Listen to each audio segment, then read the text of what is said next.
Oi, pessoal, tudo bem? Hoje nós vamos iniciar nossa aula 8 e tratar sobre os direitos básicos do consumidor. Essa aula é bastante importante, justamente porque a gente vai analisar aqui os principais direitos dos consumidores.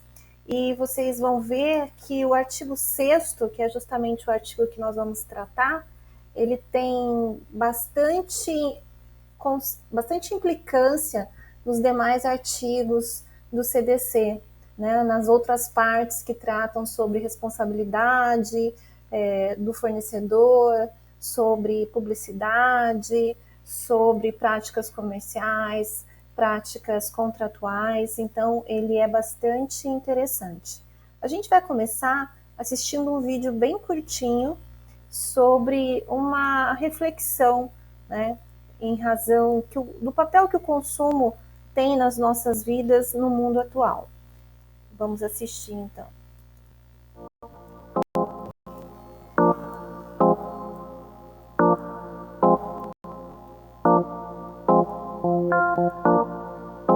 O consumo, ele é mais do que nunca um elemento chave da definição de si na sociedade.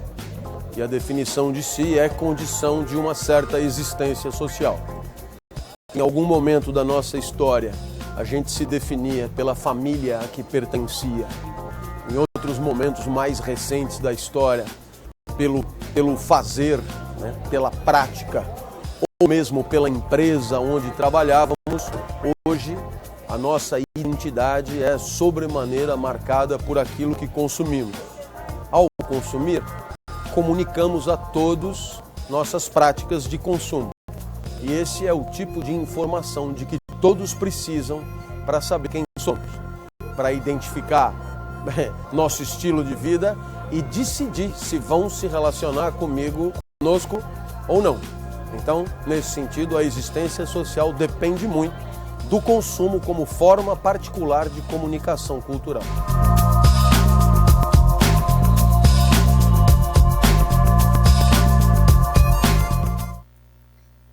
Vejam que interessante essa reflexão, justamente porque hoje se analisa muito o que a pessoa tem, o que ela ostenta possuir, e não o que efetivamente ela é, né?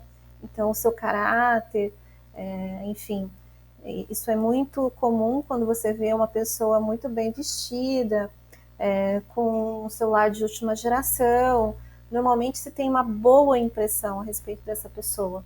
Não obstante, muitas vezes ela possa ter adquirido isso de uma forma bem ilícita, né? Então, é uma reflexão bastante válida do mundo que a gente vive, né? E que papel que o consumo, então, assume na nossa vida, né? E para nossa identidade. Então, vamos continuar falando agora sobre a previsão legislativa que deu origem a esse artigo 6º do Código de Defesa do Consumidor. Claro que os direitos que estão ali elencados não foram sacados da cartola do legislador nacional. Ele se inspirou em outras legislações e, sobretudo, nessa resolução da ONU, número 32/248, de 1985.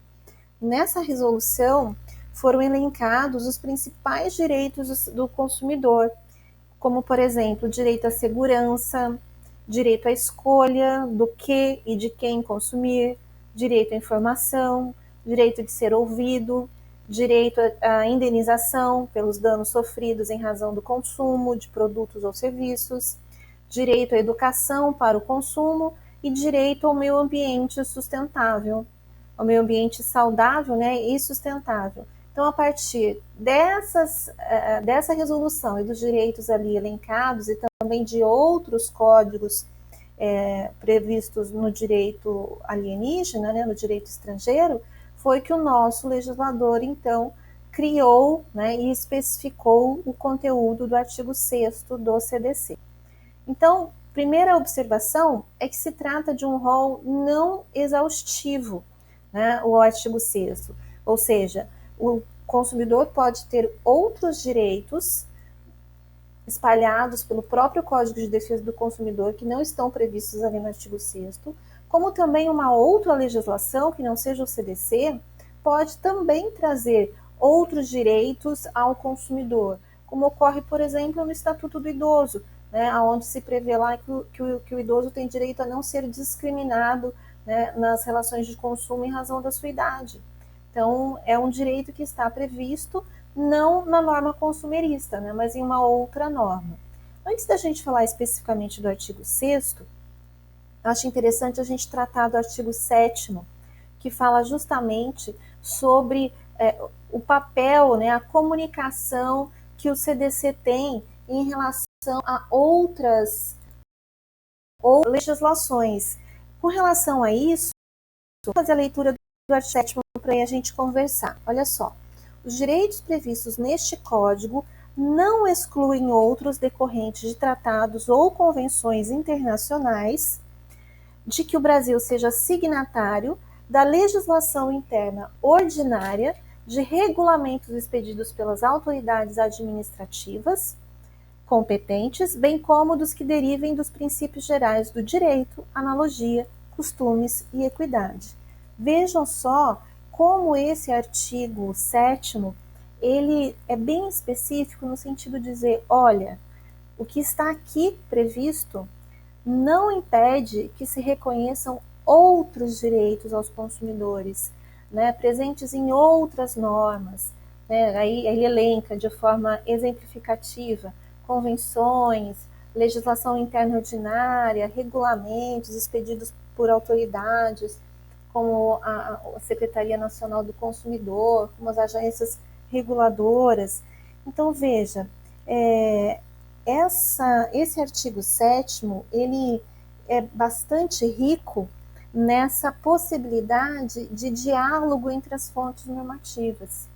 Essa teoria do diálogo das fontes, que foi trazida do direito alemão aqui para o nosso direito, né, pela professora Cláudia Lima Marx, uma das maiores expoentes em direito do consumidor que nós temos aqui no país atualmente, ela justamente preconiza isso, de que as normas jurídicas, elas não se excluem, porque, por exemplo, pertencem a outros ramos jurídicos, né, a outras normas, mas elas, ao contrário, elas se complementam.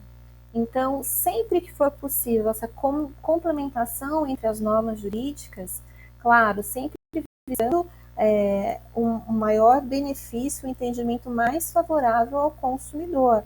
Então, elas conversam entre si, né? Elas podem ter essa comunicação entre o CDC e o Código Civil, entre o CDC e o Estatuto do Idoso, entre o CDC e uma portaria, por exemplo, da Anatel. Então, pode haver essa comunicação, essa conversa, justamente pela função, por ser mais funcional, né, por ser mais prático, porque nós vivemos um momento em que existem muitas leis vigendo no país, muitas, o CDC é apenas uma das legislações, claro que ela é a mais importante, mas que trata da proteção do consumidor, mas nós temos muitas outras.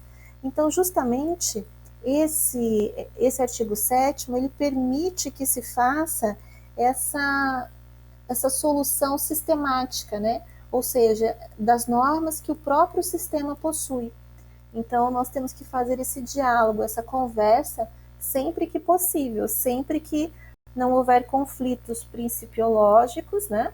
Nem normativos, mas que eles conversem de forma aí harmônica. Por isso que esse artigo 7º é bastante interessante.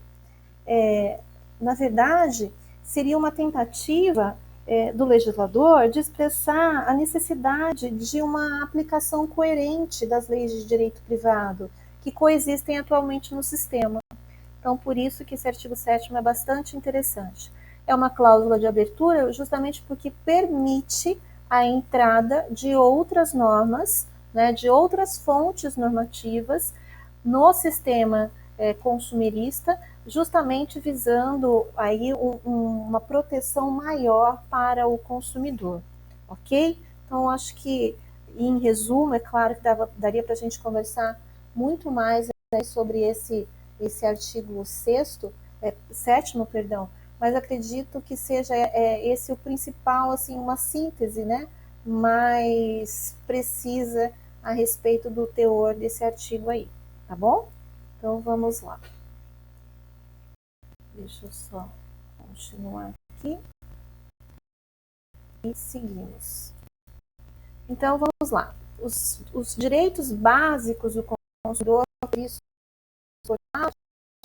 no artigo 7º, o inciso 1 começa assim: a proteção da vida, saúde e segurança contra os riscos provocados por práticas no fornecimento de produtos e serviços considerados perigosos ou nocivos.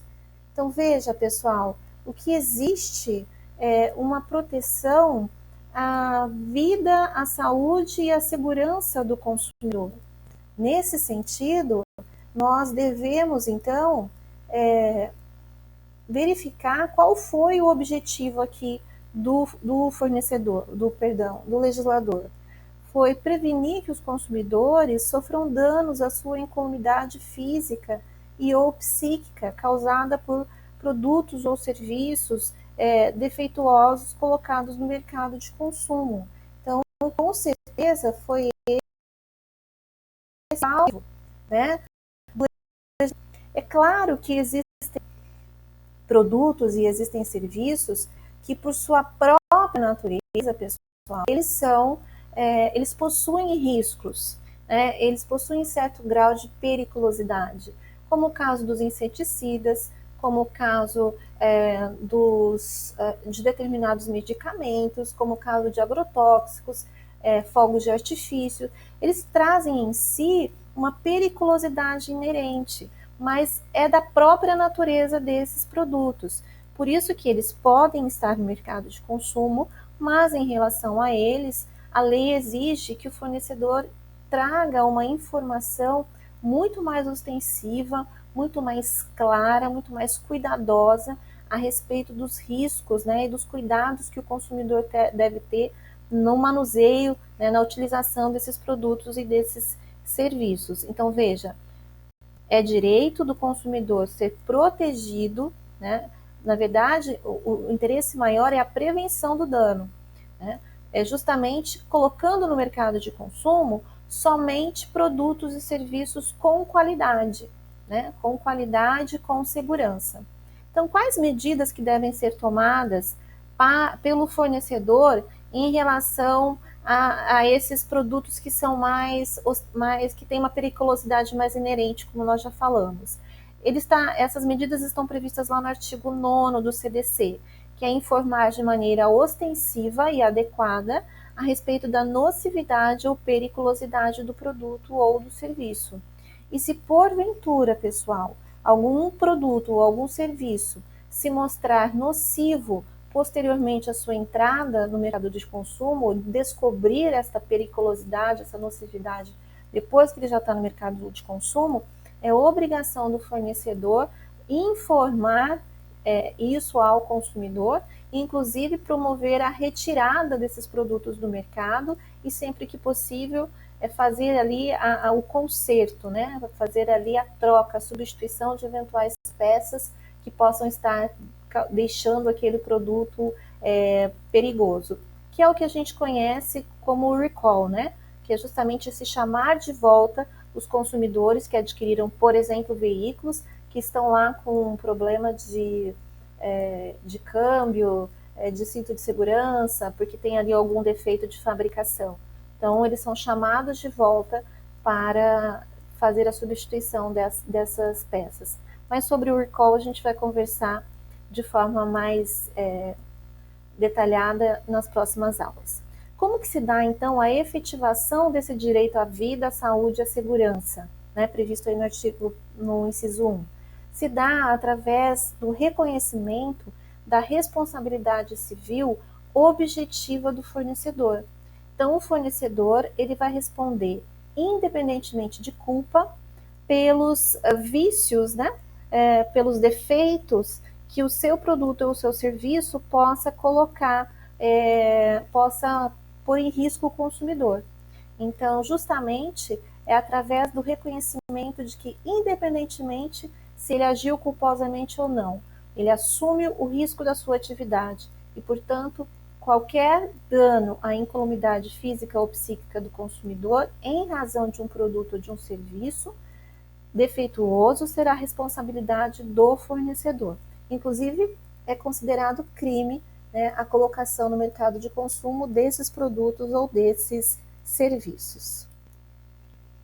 Continuando, então, nós vamos agora para o segundo direito básico do consumidor, que é o direito à educação e divulgação sobre o consumo adequado dos produtos e serviços, asseguradas a liberdade de escolha e a igualdade nas contratações.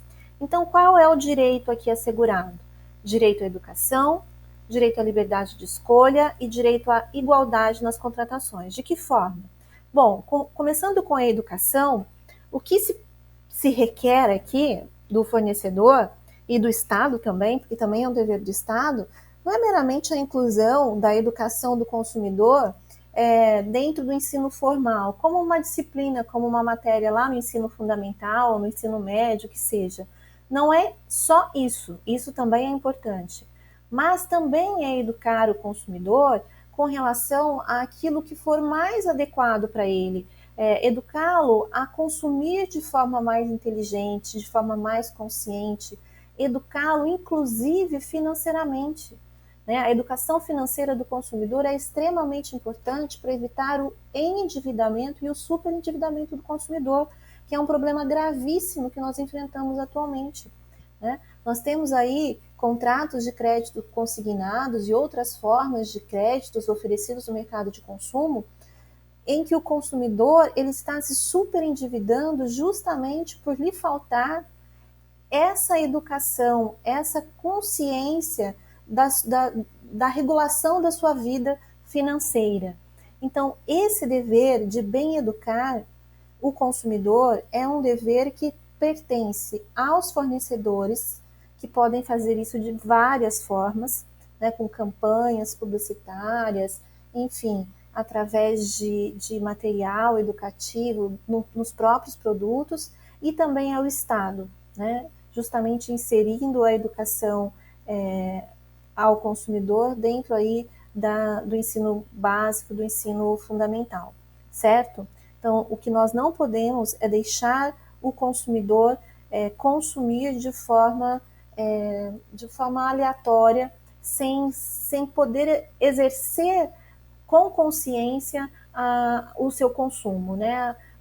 A escolha de consumir ou não consumir. Então, isso é importante que seja dado ao consumidor. Isso se dá através da educação, ok?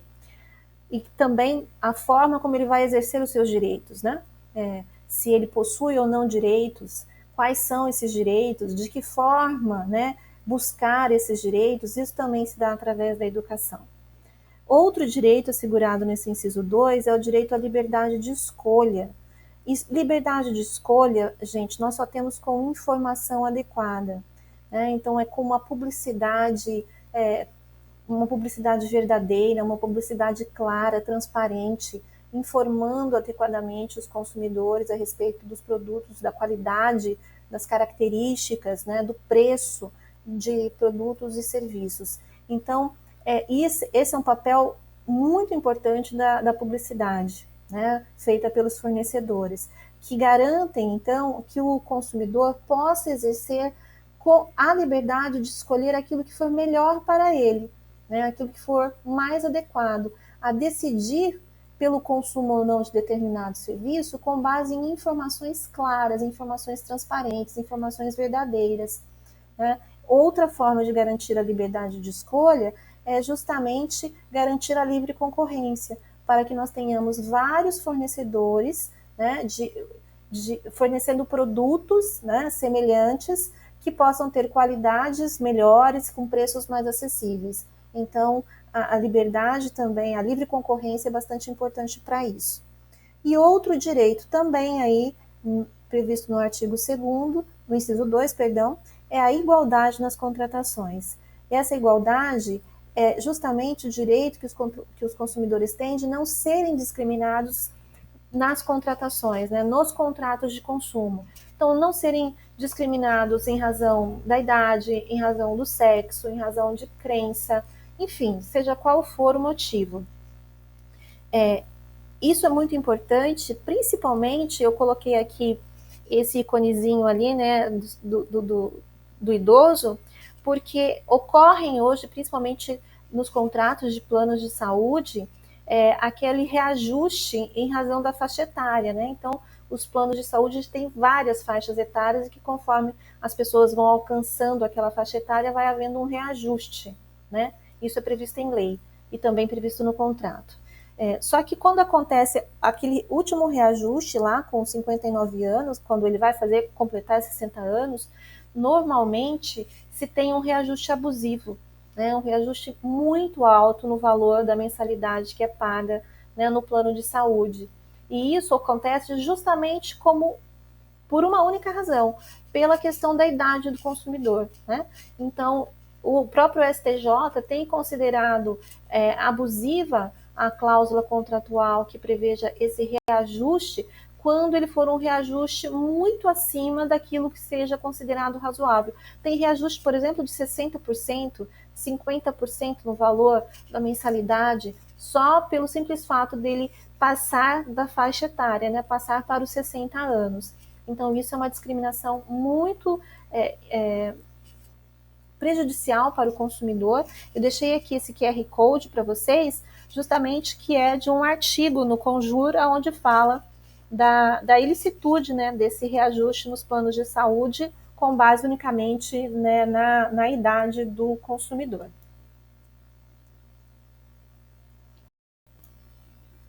Então, depois vocês procurem fazer a leitura, tá, pessoal, desse artigo, que ele é bastante interessante, justamente porque ele traz aí como que o STJ entende que deve ser esse reajuste. Não é que ele é ilegal, ele pode se tornar ilegal, né, justamente porque ele abusa, ele vai além do aquilo que é considerado razoável, daquilo que é permitido, ok? Então, vamos fazer essa leitura que está acessível a partir desse QR Code aqui para vocês. Continuando, a gente vai falar do terceiro direito, que é o direito à informação adequada e clara sobre os diferentes produtos e serviços, com especificação correta de quantidade, características, composição, qualidade, tributos incidentes e preço, bem como sobre os riscos que apresentem. Então, veja que é um direito bastante completo, né, que trata justamente do direito à informação. Esse eu acho que é um dos principais direitos do consumidor, depois do direito à segurança, né, do direito à vida, né, do direito à preservação da sua incolumidade física e psíquica. O direito à informação, pessoal, não significa que o fornecedor deve simplesmente informar o consumidor quanto ao preço, quanto a características, peso, componentes. Não é só isso. Na verdade, é dar informações de modo que o consumidor ele possa firmar uma convicção livre e uma convicção completa a respeito sobre consumir ou não consumir aquele produto ou aquele serviço.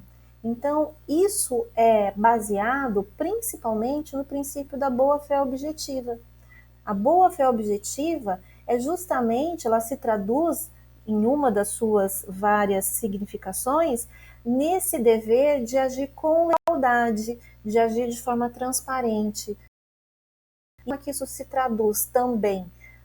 Com a informação clara, adequada e eficaz. Então, garantir o direito à informação não é apenas colocar a informação, dar cópia do contrato para o consumidor. Isso não garante esse direito, porque, na verdade, não basta ter acesso à informação. O consumidor ele tem que compreender essa informação, ele tem que entender o conteúdo, ele tem que entender o alcance daquilo que ele está se obrigando dentro, por exemplo, de um contrato de abertura de crédito, de um contrato de financiamento.